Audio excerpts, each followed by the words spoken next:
అందరికీ నమస్కారం. మనలో చాలామంది రోజూ ఆఫీస్ పని, టెన్షన్స్ వీటిలోనే మునిగిపోతాం కదూ. ఈ హడావిడిలో మనవాళ్లకివ్వాల్సిన ముఖ్యమైనది ఏదో మర్చిపోతున్నామేమో అని ఎప్పుడైనా అనిపించిందా? ఈరోజు మనం చెప్పుకోబోయే ఈ కథ సరిగ్గా అలాంటి ఒక ఆలోచనను రేకెత్తిస్తుంది.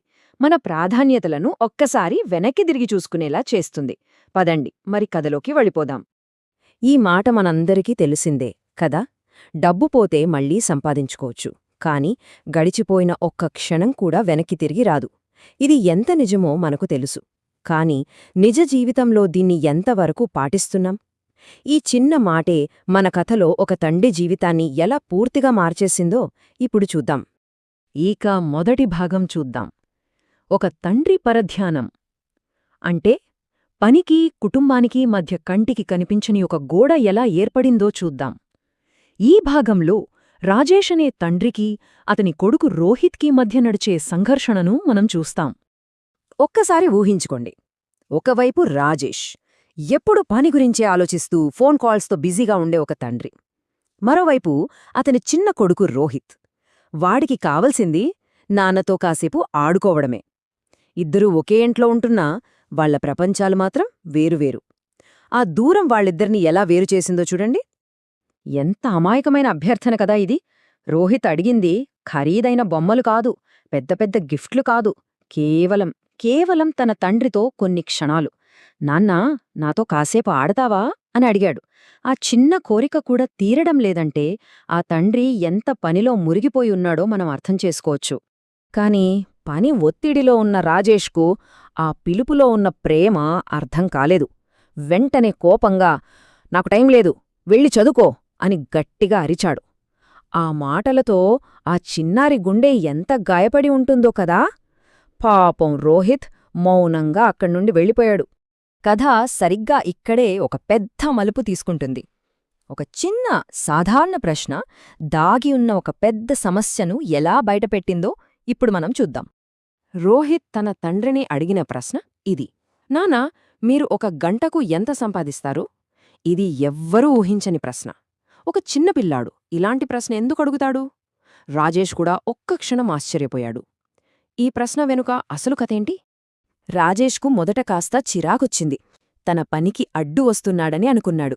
ఆ ప్రశ్న వెనుకున్న అమాయకత్వాన్ని గ్రహించలేక, నీకెందుకా విషయం, అనవసరమైన ప్రశ్నలు అడక్కు అని కొంచెం విసుగ్గా అన్నాడు. అయినా రోహిత్ మళ్లీ మళ్లీ అడగడంతో రాజేష్ ఇక తప్పక చెప్పాడు, 500 రూపాయలు అని.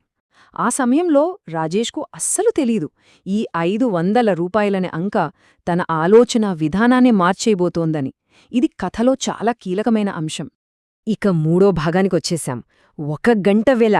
ఇక్కడి నుంచే కథ మనస్సును హత్తుకునేలా మారుతుంది. రోహిత్ ఏం ప్లాన్ చేశాడు? అతని ఆ హృదయాన్ని కదిలించే ప్రయత్నమేంటో ఇప్పుడు తెలుసుకుందాం. నాన్న కాదన్నా కూడా రోహిత్ అంత తేలిగ్గా వదిలిపెట్టలేదు. తన లక్ష్యం కోసం మళ్లీ వచ్చాడు. ఈసారి తన చేతిలో ఏముందో తెలుసా? తన చిన్న కిడ్డీ బ్యాంక్. తన కళ్లలో ఒక రకమైన పట్టుదల కనిపిస్తోంది. ఇప్పుడు పరిస్థితి చూడండి.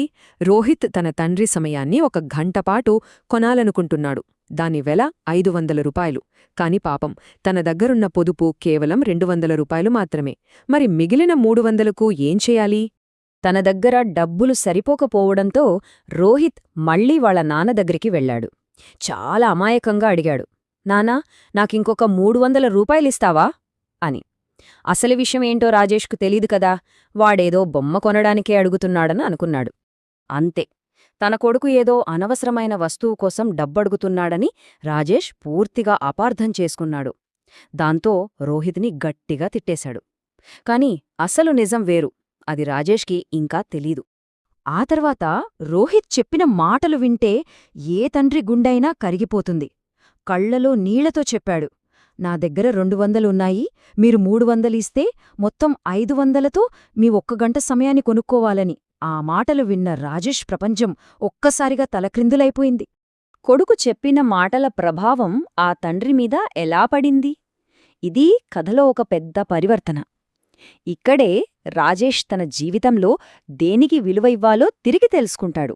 తన కొడుకు కోరుకుంటున్నది డబ్బో బొమ్మలో కాదని, కేవలం తన సమయం మాత్రమే అని తెలిసాక రాజేష్ ఒక్కసారిగా నిశ్చేష్టుడైపోయాడు. అతనిలో ఉన్న కోపం మొత్తం క్షణాల్లో మాయమైపోయింది. దాని స్థానంలో పశ్చాత్తాపం, ప్రేమ, చెప్పలేని బాధ అన్నీ ఒక్కసారిగా చుట్టుముట్టాయి. తాను ఎంత పెద్ద తప్పు చేశాడో ఆ క్షణంలో అర్థమైంది.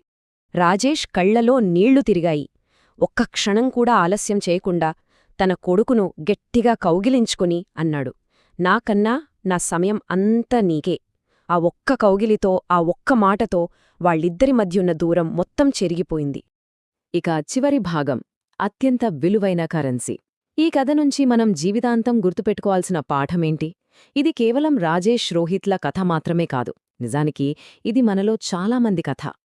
సో ఈ కథ నుంచి మనం గ్రహించాల్సిన అసలైన విషయం ఒక్కటే, మనం ప్రేమించే వాళ్లకి మనం ఇవ్వగలిగే అత్యంత విలువైన బహుమతి డబ్బు కాదు, సమయం. వస్తువులు ఈరోజుంటాయి, రేపు పోతాయి. కాని మనం మన వాళ్లతో గడిపిన క్షణాలు, అవే జీవితాంతం గుర్తుండిపోయే నిజమైన ఆస్తి. ఇక ఈ విశ్లేషణను ఒకే ఒక్క ప్రశ్నతో ముగిద్దాం. మన జీవితంలో 1 గంట యొక్క అసలైన విలువ ఏంటి? ఆ విలువైన సమయాన్ని మనం దేనికి ఖర్చు చేస్తున్నాం? కెరీర్కి, కుటుంబానికి మధ్య సరైన బ్యాలెన్స్ పాటిస్తున్నామా? ఈ ప్రశ్నలకు సమాధానం మనలోనే ఉంది. ఒక్కసారి ఆలోచించండి.